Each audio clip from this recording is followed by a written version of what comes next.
ਵਾਹਿਗੁਰੂ ਜੀ ਕਾ ਖਾਲਸਾ ਵਾਹਿਗੁਰੂ ਜੀ ਕੀ ਫਤਿਹ। ਗੁਰਬਾਣੀ ਵਿਚਾਰ ਲੇਖ ਨੰਬਰ 75। ਅੱਜ ਦੇ ਲੇਖ ਦੇ ਦੋ ਪੱਖ ਹਨ। ਪਹਿਲੇ ਪੱਖ ਵਿੱਚ ਜੀਵਨ ਅਤੇ ਮੌਤ ਦੀ ਬਾਬਤ ਜੋ ਸਾਡਾ ਭਰਮ ਹੈ ਉਸ ਦਾ ਜ਼ਿਕਰ ਹੈ। ਭਰਮ ਭਾਗ 8ਵਾਂ। ਮਾਧਵੇ ਕਿਆ ਕਹੀਏ ਭਰਮ ਐਸਾ, ਜੈਸਾ ਮਾਨੀਏ ਹੋਏ ਨਾ ਤੈਸਾ। ਇਨਸਾਨ ਦੇ ਹੋਰ ਅਨੇਕਾਂ ਦੀਰਘ ਭਰਮਾਂ ਵਿੱਚੋਂ ਜੀਵਨ ਅਤੇ ਮੌਤ ਦੀ ਬਾਬਤ ਵੀ ਵੱਡਾ ਭਰਮ ਪ੍ਰਵਿਰਤ ਹੈ, ਜਿਸ ਦੀ ਬਾਬਤ ਖੋਲ੍ਹ ਕੇ ਵਿਚਾਰ ਕੀਤੀ ਜਾਂਦੀ ਹੈ। ਜੀਵਨ ਹਰਕਤ ਹੈ, ਮੌਤ ਸਥਿਰਤਾ ਹੈ। ਜਦ ਤਾਈਂ ਸਾਡਾ ਸਰੀਰ ਹਰਕਤ ਕਰਦਾ ਹੈ ਤਦ ਤਾਈਂ ਅਸੀਂ ਸਰੀਰ ਨੂੰ ਜਿਉਂਦਾ ਕਹਿੰਦੇ ਹਾਂ, ਅਤੇ ਜਦ ਸਰੀਰ ਦੀ ਹਰਕਤ ਬੰਦ ਹੋ ਜਾਵੇ ਤਾਂ ਸਰੀਰ ਦੀ ਮੌਤ ਕਹੀ ਜਾਂਦੀ ਹੈ।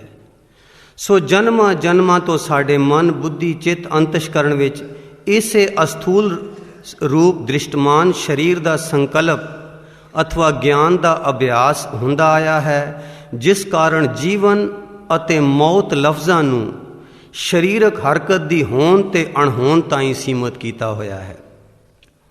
ਅਸਲ ਵਿੱਚ ਸਾਡਾ ਇਹ ਸਰੀਰ ਅਤੇ ਇਹ ਸਾਰੀ ਕਾਇਨਾਤ ਇਹ ਪੰਜ ਤੱਤਾਂ ਅੱਗ, ਪਾਣੀ, ਵਾਯੂ, ਧਰਤੀ ਅਤੇ ਆਕਾਸ਼ ਦੇ ਕੁਦਰਤੀ ਤੱਤਾਂ ਦਾ ਕਈ ਕਿਸਮਾਂ, ਰੰਗਾਂ, ਰੂਪਾਂ, ਰੇਖਾਂ ਅਤੇ ਇਹਨਾਂ ਦੇ ਮਿਲਗੋਬੇ ਇਕੱਠ, ਜੋੜ ਅਥਵਾ ਸੰਗ੍ਰਹਿ ਤੋਂ ਬਣਿਆ ਹੈ।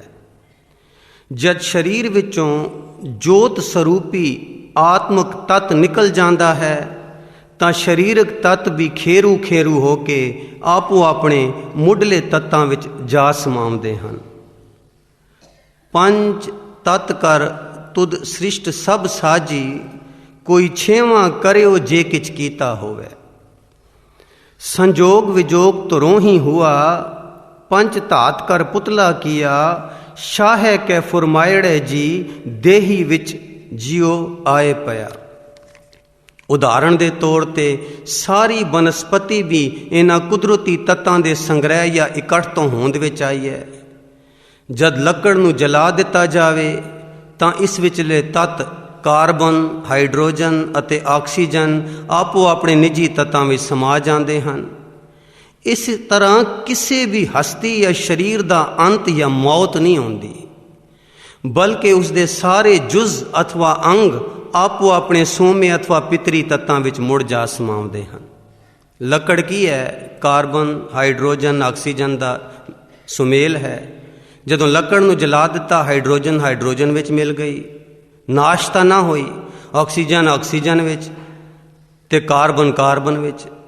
ਸੋ ਮੌਤ ਤਾਂ ਕਿਸੇ ਦੀ ਨਾ ਹੋਈ, ਅਤੇ ਜਿਹੜੇ ਪਿਤਰੀ ਤੱਤਾਂ ਵਿੱਚ ਆਪਣੇ ਆਪਣੇ ਤੱਤ ਜਾ ਕੇ ਸਮਾ ਗਏ।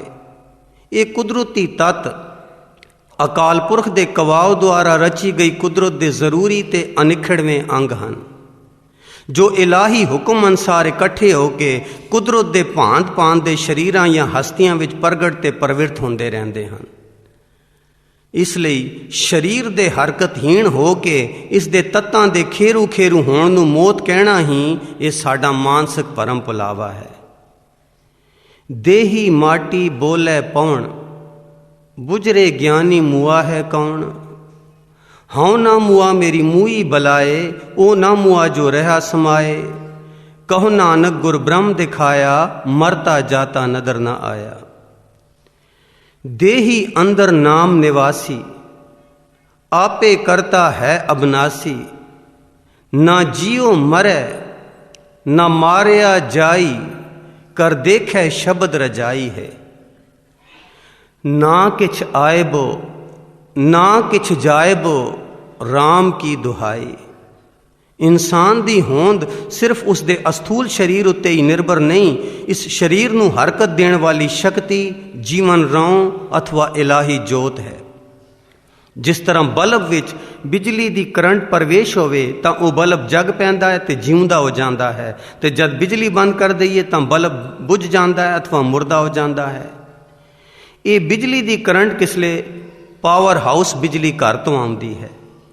ਇਸੇ ਤਰ੍ਹਾਂ ਇਨਸਾਨ ਦੀ ਜੀਵਨ ਰੌਂ ਸਾਡੇ ਅੰਤਰਗਤ ਆਤਮਾ ਤੋਂ ਆਉਂਦੀ ਹੈ। ਹਾਂਜੀ, ਇਨਸਾਨ ਦੀ ਜੀਵਨ ਰੌਂ ਸਾਡੇ ਅੰਤਰਗਤ ਆਤਮਾ ਤੋਂ ਆਉਂਦੀ ਹੈ। ਇਹ ਇਲਾਹੀ ਕਰੰਟ ਅਥਵਾ ਨਾਮ ਜਾਂ ਸ਼ਬਦ ਰੂਪੀ ਜੀਵਨ ਰੌਂ ਇਹ ਕੁਦਰਤ ਦੇ ਹਰ ਜੁਜ਼ ਅਥਵਾ ਕਣ ਕਣ ਵਿੱਚ ਅਥਾਹ ਅਪਾਰ ਨਿਰੰਤਰ ਤੇ ਇਕਸਾਰ ਚੱਲ ਰਹੀ ਹੈ। ਇਹ ਨਾ ਕਦੇ ਬਦਲਦੀ ਹੈ ਤੇ ਨਾ ਹੀ ਵੱਧ ਘੱਟ ਹੁੰਦੀ ਹੈ।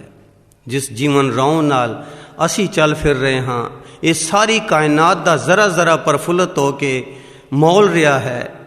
ਇਹ ਜੀਵਨ ਰੌਂ ਨਾ ਕਦੀ ਵੱਧਦੀ ਹੈ ਨਾ ਘਟਦੀ ਹੈ। ਸਰਬ ਜੋਤ ਤੇਰੀ ਪਸਰ ਰਹੀ, ਜੈ ਜੈ ਦੇਖਾਂ ਤੈ ਨਰ ਹਰੀ। ਸੋ ਸ਼ਬਦ ਕੋ ਨਿਰੰतर वास अलखंग, जै देखा तै सोई। जमीन जमान के बिखै समस्त एक जोत हैं, न काट है न बाढ़ है न काट बाढ़ होत हैं। ਇਹ ਜੀਵਨ ਰੌਂ ਅਥਵਾ ਨਾਮ ਜਾਂ ਸ਼ਬਦ ਹੀ ਸੰਸਾਰ ਦੇ ਜ਼ਰੇ ਜ਼ਰੇ ਵਿੱਚ ਸੂਤ ਵਾਂਗ ਪਰੋਤੀ ਹੋਈ ਹੈ। ਸਗਲ ਸਮਗਰੀ ਜਾਂ ਕੈ ਸੂਤ ਪਰੋਈ, ਘਟ ਘਟ ਅੰਤਰ ਰਵਿਆ ਸੋਈ। ਸਗਲ ਸਮਗਰੀ ਤੁਮਰੈ ਸੂਤਰ ਤਾਰੀ। ਪਰ ਆਪਣੀ ਅਗਿਆਨਤਾ ਦੇ ਭਰਮ ਭੁਲਾਵੇ ਵਿੱਚ ਜੀਵ ਇਸ ਮੁੱਢਲੀ ਆਤਮਿਕ ਜੀਦਾਨ ਵਾਲੀ ਜੋਤ ਸਰੂਪੀ ਜੀਵਨ ਰੌਂ ਤੋਂ ਅਣਜਾਣ, ਬੇਖਬਰ, ਅਗਿਆਨੀ, ਅਵੇਸਲਾ, ਬੇਪਰਵਾਹ ਅਤੇ ਭੁੱਲ ਵਿੱਚ ਹੈ। ਇਹ ਅਗਿਆਨਤਾ ਦੀ ਭੁੱਲ ਹੀ ਸਾਡਾ ਵੱਡਾ ਮਾਨਸਿਕ ਭਰਮ ਭੁਲਾਵਾ ਹੈ। ਉਹ ਜੀਵਨ ਰੌਂ ਜਿਸ ਦੁਆਰਾ ਸਾਰੀ ਕਾਇਨਾਤ ਦਾ ਜ਼ਰਾ ਜ਼ਰਾ ਮੌਲ ਰਿਹਾ ਹੈ, ਪ੍ਰਫੁੱਲਤ ਹੋ ਰਿਹਾ ਹੈ, ਲੈ ਹੋ ਰਿਹਾ ਹੈ, ਉਸ ਤੋਂ ਅਸੀਂ ਨਹੀਂ ਬੁੱਝ ਸਕੇ, ਉਸ ਦੀ ਭੁੱਲ ਵਿੱਚ ਹਾਂ। ਇਹ ਭੁੱਲ ਹੀ ਸਾਡਾ ਵੱਡਾ ਮਾਨਸਿਕ ਭਰਮ ਭੁਲੇਖਾ ਹੈ। ਸੋ ਪਹਿਲਾਂ ਦੱਸਿਆ ਜਾ ਚੁੱਕਿਆ ਹੈ ਕਿ ਜਦ ਸਾਡੇ ਸਰੀਰ ਵਿੱਚੋਂ ਉਹ ਜੀਦਾਨ ਦੇਣ ਵਾਲੀ ਜੀਵਨ ਰੌਂ ਅਥਵਾ ਜੋਤ ਨਿਕਲ ਜਾਂਦੀ ਹੈ ਅਤੇ ਸਰੀਰ ਦੇ ਕੁਦਰਤੀ ਤੱਤ ਵੀ ਆਪੋ ਆਪਣੀ ਪਿਤਰੀ ਤੱਤਾਂ ਵਿੱਚ ਜਾ ਸਮਾਉਂਦੇ ਹਨ, ਤਾਂ ਸਾਡੀ ਮਾਨਸਿਕ ਅਤੇ ਸਰੀਰਕ ਮੌਤ ਅਖਵਾਉਂਦੀ ਹੈ। ਹਾਂਜੀ, ਉਸ ਇਲਾਹੀ ਜੀਵਨ ਰੌਂ ਜਾਂ ਜੋਤ ਦੀ ਆਤਮਕ ਕਲਾ ਦੁਆਰਾ ਹੀ ਇਹ ਪੰਜ ਤੱਤ ਇਕੱਠੇ ਹੋ ਕੇ ਸਰੀਰ ਦਾ ਰੂਪ ਧਾਰਦੇ ਹਨ। ਤੇ ਜਦੋਂ ਉਹ ਜੋਤ ਨਿਕਲ ਜਾਂਦੀ ਹੈ, ਇਹ ਪੰਜ ਤੱਤ ਵੀ ਖੇਰੂ ਖੇਰੂ ਹੋ ਕੇ ਆਪਣੇ ਮੁੱਢਲੇ ਤੱਤਾਂ ਵਿੱਚ ਜਾ ਸਮਾਉਂਦੇ ਹਨ। ਪਰ ਅਸਲ ਵਿੱਚ ਗੌਰ ਕਰਕੇ ਵੇਖੀ ਵਿਚਾਰੀਏ ਤਾਂ ਪਤਾ ਲੱਗੇਗਾ ਕਿ ਕੋਈ ਵੀ ਸ਼ੈ ਤਬਾਹ ਨਹੀਂ ਹੋਈ ਅਥਵਾ ਕਿਸੇ ਦੀ ਵੀ ਮੌਤ ਨਹੀਂ ਹੋਈ। ਹੋਇਆ ਕਿ ਪਵਨੈ ਮੈਂ ਪਵਨ ਸਮਾਇਆ, ज्योति में ज्योत रल जाया। माटी माटी होई एक, रोमन हारे की कवने टेक। ए तो रचन रचिया करतार, आवत जावत हुक्म अपार। न को मुआ न मरने जोग, न बिनसे अबनासी होग। जो ए जाने सो ए नाहे, जानन हारे को बल जाऊं। कौ नानक गुर भरम चुकाया, ना कोई मरे ना आवे जाया। ਆਤਮਿਕ ਤੱਤ ਆਪਣੀ ਕੇਂਦਰੀ ਜੋਤ ਅਥਵਾ ਪਰਮਾਤਮਾ ਵਿੱਚ ਸਮਾ ਗਈ ਅਤੇ ਕੁਦਰਤੀ ਤੱਤ ਆਪਣੇ ਪਿਤਰੀ ਤੱਤਾਂ ਵਿੱਚ ਸਮਾ ਗਏ। ਇਸ ਲਈ ਮੌਤ ਨੂੰ ਹਊਆ ਸਮਝ ਕੇ ਇਸ ਤੋਂ ਡਰਨਾ ਅਤੇ ਜੀਵ ਦੇ ਮੁੜ ਆਪਣੇ ਨਿਜ ਤੱਤਾਂ ਵਿੱਚ ਜਾ ਸਮਾਉਣ ਨੂੰ ਤਬਾਹੀ ਜਾਂ ਖਾਤਮਾ ਸਮਝਣਾ ਹੀ ਇਹ ਸਾਡਾ ਵੱਡਾ ਮਾਨਸਿਕ ਭਰਮ ਭੁਲੇਖਾ ਹੈ। ਗੁਰਬਾਣੀ ਦਾ ਫਰਮਾਨ ਹੈ, ਨੈ ਕਿਛ ਜਨਮੈ ਨੈ ਕਿਛ ਮਰੈ, आपन चलत आप ही करे। आवन जान एक खेल बनाया, आग्याकारी कीनी माया। ਅਤੇ ਇਸ ਭਰਮ ਭੁਲੇਖੇ ਦੇ ਕਾਰਨ ਕਿਸੇ ਦੀ ਮੌਤ ਉੱਤੇ ਰੋਣਾ, ਪਿਟਣਾ, ਸੋਗ ਕਰਨਾ, ਵਿਆਕੁਲ ਹੋਣਾ ਜਾਂ ਸਦਮੇ ਵਿੱਚ ਦੁਖੀ ਹੋਣਾ, ਇਹ ਇਲਾਹੀ ਹੁਕਮ ਦੀ ਖੇਡ ਤੋਂ ਬੇਮੁਖ ਹੋਣਾ ਹੈ ਤੇ ਇਹੋ ਹੀ ਸਾਡਾ ਵੱਡਾ ਮਾਨਸਿਕ ਭਰਮ ਭੁਲੇਖਾ ਹੈ। ਹਾਂਜੀ, ਇਹ ਕੁਰੀਤੀ ਆਮ ਪ੍ਰਚਲਿਤ ਹੈ, ਇਸ ਲਈ ਦੁਬਾਰਾ ਦੁਹਰਾ ਦਈਏ ਕਿ ਇਸ ਭਰਮ ਭੁਲੇਖੇ ਦੇ ਕਾਰਨ ਕਿਸੇ ਦੀ ਮੌਤ ਉੱਤੇ ਰੋਣਾ, ਪਿਟਣਾ, ਸੋਗ ਕਰਨਾ, ਵਿਆਕੁਲ ਹੋਣਾ ਜਾਂ ਸਦਮੇ ਵਿੱਚ ਦੁਖੀ ਹੋਣਾ, ਇਹ ਇਲਾਹੀ ਹੁਕਮ ਦੀ ਖੇਡ ਤੋਂ ਬੇਮੁਖ ਹੋਣਾ ਹੈ ਤੇ ਇਹੋ ਹੀ ਸਾਡਾ ਵੱਡਾ ਮਾਨਸਿਕ ਭਰਮ ਭੁਲੇਖਾ ਹੈ।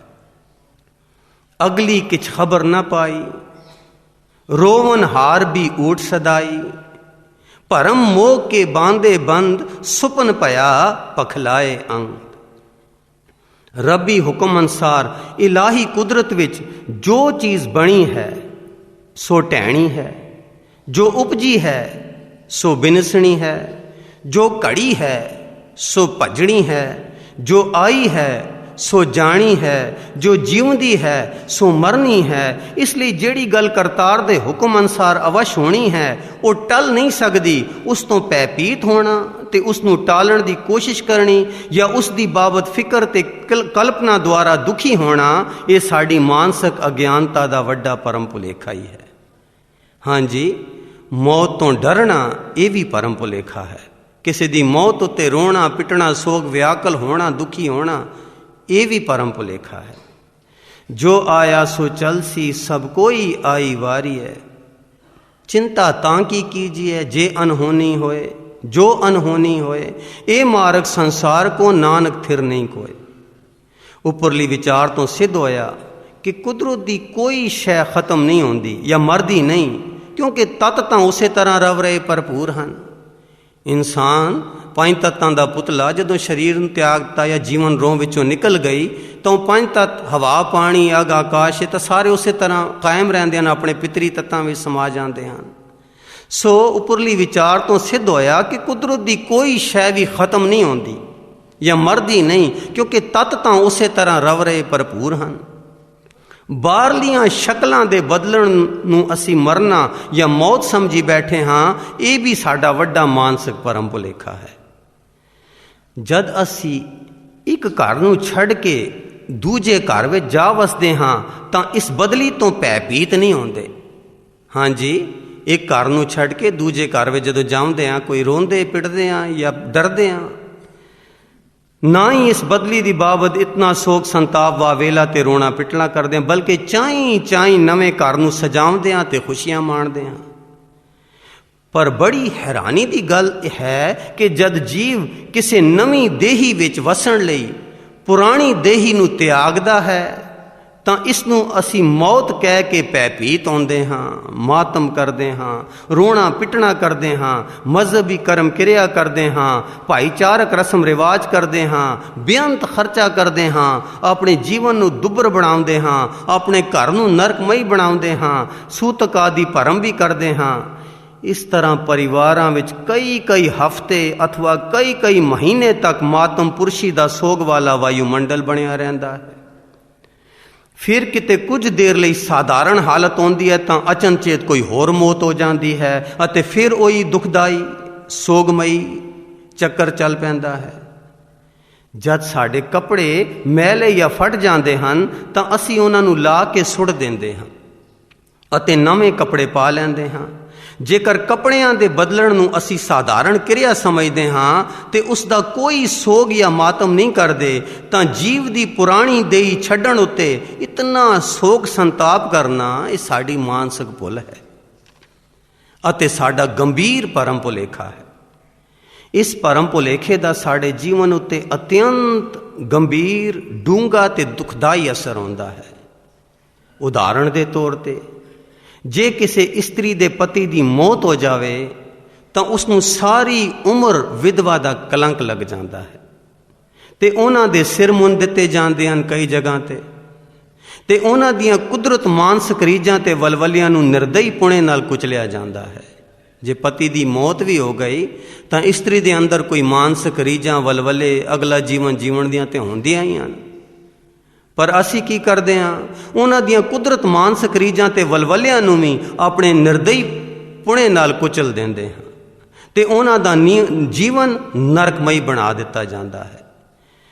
इस तरह पुराने शरीर नूं छड्ड के नवे शरीर विच प्रवेश होण दी कुदरती तब्दीली नूं मौत दा हवा कढ़ के जीव उते अनेकां अकह ते असह जुल्म टाए जाते हैं। ये मौत दा आपू कड़िया होया हवा धर्म की मर्यादा भाईचारक रस्म कौमी रिवाज पितरी परंपरा की आड़ हेठां इस 20वीं सदी विच भी प्रवृत्त ते प्रचलित है। हैरानी की गल तां यह है कि साडी नवीं विद्या नवीन विज्ञान नवीन सभ्यता अनेकां धर्मां अनेकां धर्म ग्रंथां बेअंत धार्म प्रचार धार्मिक क्रिया धार्मिक कर्म क्रिया ते अनेकां समाज सुधार संस्थावां दे बावजूद भी असी उसे पुराने फोके कूड़े वैशी हानिकारक निर्दयी दुखदाई ख्यालां निश्चयां वहमां ਤੇ ਰਸਮਾਂ ਰਿਵਾਜਾਂ ਵਿੱਚ ਜਕੜੇ ਹੋਏ ਹਾਂ ਜਾਂ ਜਾਣ ਬੁੱਝ ਕੇ ਇਹਨਾਂ ਨੂੰ ਛੱਡਣ ਲਈ ਤਿਆਰ ਹੀ ਨਹੀਂ ਹਾਂ। ਇਹ ਕੁਦਰਤੀ ਤੱਤ ਸਵੈ ਪ੍ਰਕਾਸ਼ ਨਹੀਂ ਹਨ। ਇਹ ਆਪਣੇ ਆਪ ਨਹੀਂ ਬਣੇ ਹਵਾ ਪਾਣੀ ਆਗਾਦੀ। ਇਹ ਸਵੈ ਪ੍ਰਕਾਸ਼ ਨਹੀਂ ਹਨ ਕੁਦਰਤੀ ਤੱਤ। ਇਹ ਤਾਂ ਅਕਾਲ ਪੁਰਖ ਨੇ ਮਾਇਕੀ ਵੱਡ ਖੇਲ ਤਮਾਸ਼ੇ ਦੀ ਰਚਨਾ ਲਈ ਇਹ ਤੱਤ ਬਣਾਏ ਹਨ, ਜੋ ਇਲਾਹੀ ਹੁਕਮ ਅਨੁਸਾਰ ਮਾਇਕੀ ਡਰਾਮੇ ਨੂੰ ਚਲਾਉਣ ਲਈ ਅਨੇਕਾਂ ਰੰਗਾਂ ਰੂਪਾਂ ਰੇਖਾਂ ਭੇਖਾਂ ਵਿੱਚ ਵਰਤੇ ਜਾਂਦੇ ਹਨ ਅਤੇ ਨਿਯਤ ਕੀਤੇ ਡਰਾਮੇ ਦੀ ਖੇਲ ਸੰਪੂਰਨ ਹੋਣ 'ਤੇ ਮੁੜ ਆਪਣੇ ਅਸਲੀ ਤੱਤਾਂ ਵਿੱਚ ਜਾ ਸਮਾਉਂਦੇ ਹਨ। ਇਹ ਤਾਂ ਰੱਬ ਦਾ ਖੇਲ ਹੈ। 5 ਤੱਤ ਰੱਬ ਨੇ ਬਣਾਏ ਡਰਾਮਾ ਚਲਾਉਣ ਲਈ। ਅਲੱਗ-ਅਲੱਗ ਰੂਪਾਂ ਵਿੱਚ ਇਹਨਾਂ 5 ਤੱਤਾਂ ਨੂੰ ਪ੍ਰਗਟ, ਕਿਤੇ ਇਨਸਾਨਾਂ ਦੇ ਰੂਪ ਵਿੱਚ, ਕਿਤੇ ਜਾਨਵਰਾਂ ਦੇ ਰੂਪ ਵਿੱਚ, ਕਿਤੇ ਬਨਸਪਤੀ ਦੇ ਰੂਪ ਵਿੱਚ, ਕਿਤੇ ਪਹਾੜਾਂ ਦੇ ਰੂਪ ਵਿੱਚ। ਤੇ ਜਦੋਂ ਡਰਾਮੇ ਦੀ ਖੇਲ ਸੰਪੂਰਨ ਹੋ ਜਾਂਦੀ ਹੈ ਤਾਂ ਮੁੜ ਆਪਣੇ ਅਸਲੀ ਤੱਤਾਂ ਵਿੱਚ ਇਹ ਤੱਤ ਜਾ ਸਮਾਉਂਦੇ ਹਨ। ਤਿਸ ਭਾਵੇ ਤਾਂ ਕਰੇ ਵਿਸਥਾਰ, ਤਿਸ ਭਾਵੇ ਤਾਂ ਏਕੰਕਾਰ, ਆਗਿਆ ਆਵੇ ਆਗਿਆ ਜਾਏ, ਨਾਨਕ ਜਾਂ ਭਾਵੇ ਤਾਂ ਲਏ ਸਮਾਏ। ਆਪ ਉਪਾਏ ਆਪ ਸਮਾਏ, ਹੁਕਮੀ ਹੁਕਮ ਪਛਾਣਾ। ਸਾਚਾ ਸਚ सोई अवर न कोई, जिन सिरजी तिन ही फुन गोई। जब उत्कर्ख करा कर तारा, प्रजा तरत तब देहे अपारा। जब आकर्ख करत हों कबहूँ, तुम मैं मिलत दे तर सब हूँ। सो ये कुदरती तत्त ਤ੍ਰੈਗੁਣੀ ਮਾਇਕੀ ਮੰਡਲ ਦੀ ਪ੍ਰਕਿਰਤੀ ਦੇ ਅੰਗ ਹਨ ਤੇ ਇਹਨਾਂ ਦੀ ਪ੍ਰਵਿਰਤੀ ਵੀ ਮਾਇਕੀ ਮੰਡਲ ਤਾਈਂ ਸੀਮਤ ਹੈ। ਅਧਿਆਤਮਕ ਮੰਡਲ ਵਿੱਚ ਇਹਨਾਂ ਦੀ ਪਹੁੰਚ ਨਹੀਂ ਹੈ। ਇਹ ਮੌਤ ਦਾ ਭਰਮ ਇਹ ਤ੍ਰੈਗੁਣੀ ਮਾਇਕੀ ਮੰਡਲ ਵਿੱਚ ਸਾਡੀ ਬੁੱਧੀ ਦੀ ਅਗਿਆਨਤਾ ਦਾ ਪਰਛਾਵਾਂ ਹੈ।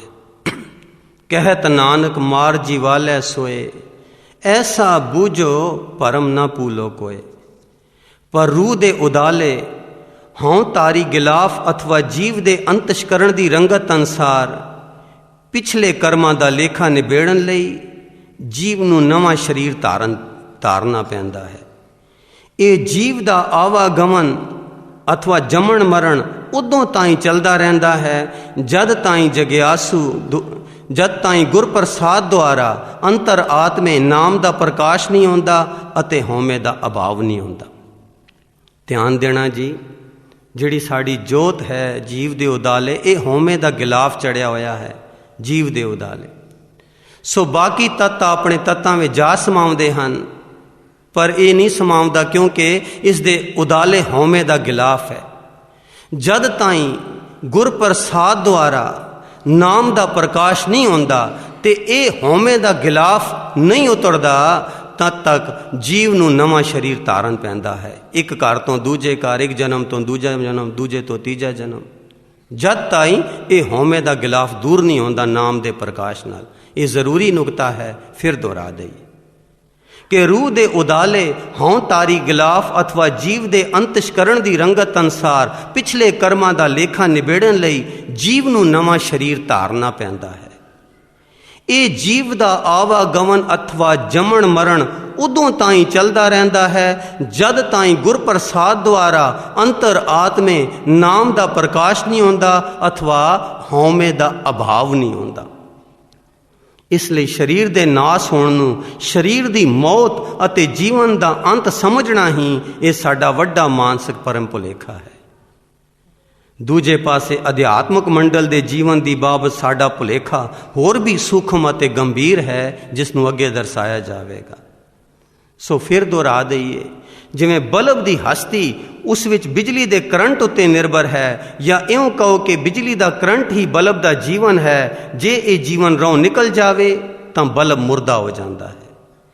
ਇਸੇ ਤਰ੍ਹਾਂ ਸਾਰਿਆਂ ਜੀਵਾਂ ਵਿੱਚ ਇਲਾਹੀ ਜੋਤ ਦਾ ਕਰੰਟ ਰਵ ਰਿਹਾ ਭਰਪੂਰ ਹੈ, ਤੇ ਜਦ ਜੀਵ ਵਿੱਚੋਂ ਇਹ ਸ਼ਬਦ ਦੀ ਜੀਵਨ ਰੌਂ ਅਥਵਾ ਜੋਤ ਨਿਕਲ ਜਾਵੇ ਤਾਂ ਇਹ 5 ਤੱਤ ਦਾ ਪੁਤਲਾ ਸਰੀਰ ਮੁਰਦਾ ਹੋ ਜਾਂਦਾ ਹੈ। ਇਸ ਲਈ ਇਹ ਇਲਾਹੀ ਜੀਵਨ ਰੌਂ ਅਥਵਾ ਸ਼ਬਦ ਜਾਂ ਨਾਮ ਹੀ ਜੀਵਨ ਹੈ, ਤੇ ਇਸੇ ਸ਼ਬਦ ਦੀ ਜੀਵਨ ਰੌਂ ਦੁਆਰਾ ਸਾਰੀ ਕਾਇਨਾਤ ਕਾਇਮ ਦਾਇਮ ਹੈ। ਨਾਮ ਕੇ ਧਾਰੇ ਸਗਲੇ ਜੰਤ, नाम के तारे खंड ब्रह्मांड, नाम के तारे आगास पाताल, नाम के तारे सगल आकार, नाम के तारे पुरिया सब पवन, ਸਰਬ ਜੋਤ ਮੈਂ ਜਾਂ ਕੀ ਜੋਤ, ਧਾਰ ਰਹਿਓ ਸੁਆਮੀ ਓਤ ਪੋਤ। ਪਰ ਅਸੀਂ ਹਉਮੈ ਦੀ ਅਗਿਆਨਤਾ ਵਿੱਚ ਆਪਣੀ ਜੀਵਨ ਰੂਪ ਇਲਾਹੀ ਜੋਤ ਅਥਵਾ ਸ਼ਬਦ ਜਾਂ ਨਾਮ ਨੂੰ ਭੁੱਲ ਗਏ ਹਾਂ ਤੇ ਆਪਣੇ ਆਪ ਨੂੰ ਸਵੈ ਪ੍ਰਕਾਸ਼ ਤੇ ਸਵੈ ਸ਼ਕਤੀਮਾਨ ਸਮਝੀ ਬੈਠੇ ਹਾਂ ਅਤੇ ਭਲੇ ਭਲੇਰੇ ਅਫਲਾਤੂਨ ਬਣ ਕੇ ਆਫਰੇ ਫਿਰਦੇ ਹਾਂ ਅਤੇ ਬੜਕਾਂ ਮਾਰਦੇ ਫਿਰਦੇ ਹਾਂ। ਇਹੋ ਹੀ ਸਾਡੀ ਹਉਮੈ ਦੀ ਢਿਠਤਾਈ ਹੈ ਤੇ ਮੁੱਢਲਾ ਪਰਮ ਭੁਲੇਖਾ ਹੈ। ਧਿਆਨ ਦੇਣਾ ਜੀ, ਇਹ ਸਾਰੀ ਸ੍ਰਿਸ਼ਟੀ ਤਾਂ ਉਸ ਸ਼ਬਦ ਨਾਲ, ਉਸ ਨਾਮ ਦੀ ਜੀਵਨ ਰਹੁਣ ਨਾਲ ਕਾਇਮ ਦਾਇਮ ਹੈ। ਸਾਡੇ ਅੰਦਰ ਵੀ ਉਹੀ ਕੰਮ ਕਰਦੀ। ਇੱਕ ਮੁਰਦਾ ਸਰੀਰ ਹੁੰਦਾ ਹੈ, ਕੁਛ ਦੇਰ ਪਹਿਲਾਂ ਅੱਖਾਂ ਉਹਦੀਆਂ ਦੇਖ ਸਕਦੀਆਂ ਸੀ, ਹੁਣ ਨਹੀਂ ਦੇਖ ਸਕਦੀਆਂ। ਹੱਥ ਚੱਲ ਸਕਦੇ ਸੀ, ਉਹੀ ਹੱਥ ਹਨ, ਹੁਣ ਨਹੀਂ ਕੰਮ ਕਰਦੇ। ਪੈਰ ਚੱਲ ਸਕਦੇ ਸੀ, ਹੁਣ ਉਹੀ ਪੈਰ ਹਨ, ਚੱਲ ਨਹੀਂ ਸਕਦੇ। ਕੀ ਹੋਇਆ? ਉਹਦੇ ਚੋਂ ਉਹੀ ਜੋਤ ਜਾਂ ਸ਼ਬਦ ਦੀ ਜੀਵਨ ਰੌਂ ਨਿਕਲ ਗਈ। ਸੋ ਸਰੀਰ ਤਾਂ ਕੋਈ ਮਾਇਨਾ ਨਹੀਂ ਰੱਖਦਾ, ਅਸਲੀ ਕੰਮ ਤਾਂ ਜੀਵਨ ਰੌਤ ਦਾ। ਸੋ ਹਉਮੈ ਦੇ ਭਰਮ ਭੁਲੇਖੇ ਜਦੋਂ ਸਾਡੇ ਕੋਲੋਂ ਕੋਈ ਕੰਮ ਹੋ ਜਾਂਦਾ ਹੈ ਤਾਂ ਅਸੀਂ ਕਹਿੰਦੇ ਮੈਂ ਕੀਤਾ। ਸੋ ਉਸ ਜੀਵਨ ਰੌਂ, ਜੇ ਹੱਥਾਂ ਨੇ ਕੋਈ ਚੰਗਾ ਕਰ ਲਿਆ ਤਾਂ ਜੀਵਨ ਰੌਂ ਕਾਰਨ, ਅੱਖਾਂ ਨੇ ਕੋਈ ਚੰਗਾ ਦੇਖ ਲਿਆ ਤਾਂ ਜੀਵਨ ਰੌਂ ਸ਼ਬਦ ਦੀ ਜੀਵਨ ਰੌਂ ਕਾਰਨ, ਦਿਮਾਗ ਨੇ ਕੋਈ ਚੰਗਾ ਸੋਚ ਲਿਆ ਤਾਂ ਉਹ ਵੀ ਸ਼ਬਦ ਦੀ ਜੀਵਨ ਰੌਂ ਕਾਰਨ, ਕਿਉਂਕਿ ਉਹ ਨਿਕਲ ਜਾਏ ਤਾਂ ਸਰੀਰ ਮੁਰਦਾ ਹੈ। ਅਸਲੀ ਜਿਹੜੇ ਕਰਮ ਕਰਤਾ ਹੈ, ਅਸਲੀ ਜਿਹੜੀ ਤਾਕਤ ਹੈ, ਉਹ ਤਾਂ ਜੀਵਨ ਰੌਂ ਹੈ ਸ਼ਬਦ ਦੀ। ਪਰ ਅਸੀਂ ਮੁੱਢਲੀ ਉਸ ਪਰਮ ਤੱਤ ਨੂੰ ਭੁਲਾ ਕੇ ਆਪਣੇ ਆਪ ਨੂੰ ਸਵੈ ਪ੍ਰਕਾਸ਼ਮਾਨ ਜਾਂ ਸਰਬ ਸ਼ਕਤੀਮਾਨ ਹਸਤੀ ਸਮਝ ਲੈਂਦੇ ਹਾਂ ਆਪਣੇ ਆਪ ਨੂੰ, ਤੇ ਇਸ ਦੇ ਆਧਾਰ ਤੇ ਭਲੇ ਭਲੇਰੇ ਅਫਲਾਤੂਨ ਬਣ ਕੇ ਬੜਕਾਂ ਮਾਰਦੇ ਫਿਰਦੇ ਹਾਂ। ਇਹ ਸਾਡੀ ਹਉਮੈ ਦੀ ਢਿਠਤਾਈ ਹੈ ਤੇ ਇਹ ਵੀ ਸਾਡਾ ਇੱਕ ਵੱਡਾ ਮਾਨਸਿਕ ਪਰਮ ਭੁਲੇਖਾ ਹੈ। ਇਸੇ ਪਰਮ ਭੁਲੇਖੇ ਦੀ ਅਗਿਆਨਤਾ ਵਿੱਚ ਹੀ ਅਸੀਂ ਸੋਚਦੇ ਹਾਂ। ਆਪਣੇ ਆਪ ਨੂੰ ਸਵੈ ਸ਼ਕਤੀਮਾਨ ਸਮਝ ਕੇ, ਹਾਂਜੀ, ਆਪਣੇ ਆਪ ਨੂੰ ਕਰਤਾ ਧਰਤਾ ਸਮਝ ਕੇ, ਇਸੇ ਆਧਾਰ ਤੇ ਅਸੀਂ ਸਾਰਾ ਸੋਚਦੇ ਹਾਂ, ਚਿਤਵਦੇ ਹਾਂ, ਕਲਪਦੇ ਹਾਂ, ਵਿਉਂਤਾ ਕਰਦੇ ਹਾਂ, ਕਰਮ ਕਰਦੇ ਹਾਂ, ਮੋਹ ਮਾਇਆ ਵਿੱਚ ਫਸਦੇ ਹਾਂ, ਵਾਦ ਵਿਵਾਦ ਰਚਾਉਂਦੇ ਹਾਂ, ਪੰਜਾਂ ਦੀ ਗੁਲਾਮੀ ਕਰਦੇ ਹਾਂ, ਆਪਣਾ ਮਨੁੱਖਾ ਜਨਮ ਗਵਾਉਂਦੇ ਹਾਂ ਤੇ ਅੰਤ ਵਿੱਚ ਜਮਾਂ ਦੇ ਵਸ ਪੈਂਦੇ ਹਾਂ ਅਤੇ ਆਪਣੇ ਹਉਮੈ ਵੇੜੇ ਕਰਮਾਂ ਦੇ ਨਤੀਜੇ ਭੁਗਤਦੇ ਹਾਂ। ਹਮ ਕੀਆ ਹਮ ਕरेंगे, ਹਮ ਮੂਰਖ ਗਾਵਾਰ, करने वाला विसरिया दूजे पाए प्यार। हूँ करते कर्म रत ताको पार अफार, प्रीत नहीं जो नाम स्यों तो एऊ कर्म बिकार। हों मैं कर्म कमाऊं दे जम डंड लगे तिन आए, हों मैं कर्म कमाऊं दे मन मुख मिले सजाए। जिस तरह पिछे दसिया जा चुकिया है कि जीवन रवानगी अते हरकत है, पर यह रवानगी शब्द अथवा नाम प्रकाश दी अटुट अमित सदीवी अपुल अपार गुज्जी चाल या लगातार हरकत है, जो कायनात दे जरे जरे विच रवरई भरपूर है। सो शब्द दी जीवन रौं दी रवानगी नूं ही जीवन किया जाता है ते ये दैवी जीवन आद तो ही रवरिया भरपूर है अते रहेगा। इस विच कदे टोट अथवा वाद घाट नहीं हो सकती, क्योंकि शब्द रूपी जीवन रौं अकाल पुरख दा अपना प्रकाश है। पर साडा बारमुखी मन मायकी परम भुलेखियां विच गलतान रहिंदा है अते अपने अंदरले आत्मिक जीवन रौं अथवा शब्द या नाम तो बेखबर अते अनजान है। इस तरह जीव अपनी इलाही जीवन रौं दे पूर्ण दैवी गुणा तो वांझा रहिंदा है। भुला के एक होर नुक्स भी है कि उस जीवन रौं विच जिहड़े दैवी गुण हन उस तो भी असी वांझे रहिंदे हां जदों असी उस लगातार शब्द दी जीवन रौं दी रवानगी नूं भुल जाते हैं, भुला बैठते हैं। ऐसे अटुट अमित लगातार सदीवी दैवी जीवन नूं शरीरां दी मौत नाल जोड़ना ते सीमित रखना, ये साडी मानसिक अज्ञानता दा दीर्घ परम भुलेखा है। मरने ते जगत डरै जीविया लोड़ै सब कोए, गुर प्रसादी जीवत मरै हुक्मै बूझै सोए। नानक ऐसी मरनी जो मरै तां सद जीवन होए, गुरमुख होवै सो सुख कमाए, मरण जीवन की सोजी पाए। मरण जीवन जो सम कर जाने सो मेरे प्रभ पाएंदा। हाँ जी, मरण जीवन जो सब सम कर जाने सो मेरे प्रभ पाएंदा। 84 ਲੱਖ ਜੂਨਾਂ भी इसे परम भुलेखियां विच विचरदियां हन, उन्हां नूं अपनी जीवन रौं दा ही नहीं पता। पर इस विच उन्हां दा कोई दोष नहीं, क्योंकि उन्हां नूं रब ने ऐसी बुद्धि नहीं बख्शी जिस नाल वो अपने भुलेखियां दा निर्णय कर सकन। पर इंसान ਨੂੰ ਅਕਾਲ ਪੁਰਖ ਨੇ ਅਤਿਅੰਤ ਤੀਖਣ ਬੁੱਧੀ ਦਿੱਤੀ ਹੈ, ਜਿਸ ਨਾਲ ਉਹ ਮਹਾਂਪੁਰਖਾਂ ਦੀ ਸੰਗਤ ਤੇ ਅਨੁਭਵੀ ਗਿਆਨ ਦੁਆਰਾ ਆਪਣੇ ਭਰਮ ਭੁਲੇਖਿਆਂ ਦਾ ਨਿਰਣਾ ਕਰ ਸਕਦਾ ਹੈ। ਇਹ ਮਹਾਰਾਜ ਨੇ ਬਖਸ਼ੀ ਹੈ ਬੁੱਧੀ ਸਿਰਫ ਇਨਸਾਨ ਨੂੰ ਕਿ ਮਹਾਂਪੁਰਖਾਂ ਦੀ ਸੰਗਤ ਦੁਆਰਾ ਤੇ ਅਨੁਭਵੀ ਪ੍ਰਕਾਸ਼ ਦੁਆਰਾ ਉਹ ਆਪਣੇ ਭਰਮ ਭੁਲੇਖਿਆਂ ਦਾ ਨਿਰਣਾ ਕਰ ਸਕਦਾ ਹੈ। ਪਰ ਸਾਡੀ ਤੀਖਣ ਬੁੱਧੀ, ਇਹ ਗਿਆਨ ਵਿਗਿਆਨ ਤੇ ਕਰਮ ਧਰਮ ਦੇ ਬਾਵਜੂਦ ਅਸੀਂ ਆਪਣੇ ਦੀਰਘ ਭਰਮ ਭੁਲੇਖਿਆਂ ਦਾ ਨਿਰਣਾ ਨਹੀਂ ਕਰ ਸਕੇ ਅਤੇ ਇਸ ਮਾਨਸਿਕ ਭਰਮ ਦੇ ਹਨੇਰ ਖਾਤੇ ਵਿੱਚੋਂ ਨਿਕਲਣ ਦਾ ਖਿਆਲ ਹੀ ਨਹੀਂ ਆਇਆ, ਬਲਕਿ ਪੁਰਾਣੀ ਮਾਨਸਿਕ ਰੋੜ ਅਨੁਸਾਰ ਆਪਣੇ ਭਰਮ ਭੁਲੇਖਿਆਂ ਦਾ ਨਿੱਤਾ ਪ੍ਰਤੀ ਅਭਿਆਸ ਕਰਕੇ ਇਹਨਾਂ ਨੂੰ ਹੋਰ ਦ੍ਰਿੜ ਕਰ ਰਹੇ ਹਾਂ ਤੇ ਦੁਖੀ ਹੋ ਰਹੇ ਹਾਂ।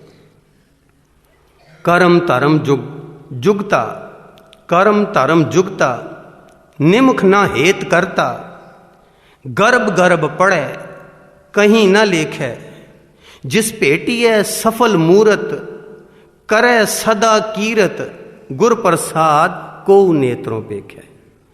ਆਨ ਉਪਾਵ ਸਗਰ ਕੀਏ ਨੈ ਦੁਖ ਸਾਕੈ ਲਾਏ, ਭਜ ਸ਼ਰਨ ਸਾਧੂ ਨਾਨਕਾ ਮਿਲ ਗੁਣ ਗੋਬਿੰਦੈ ਗਾਏ।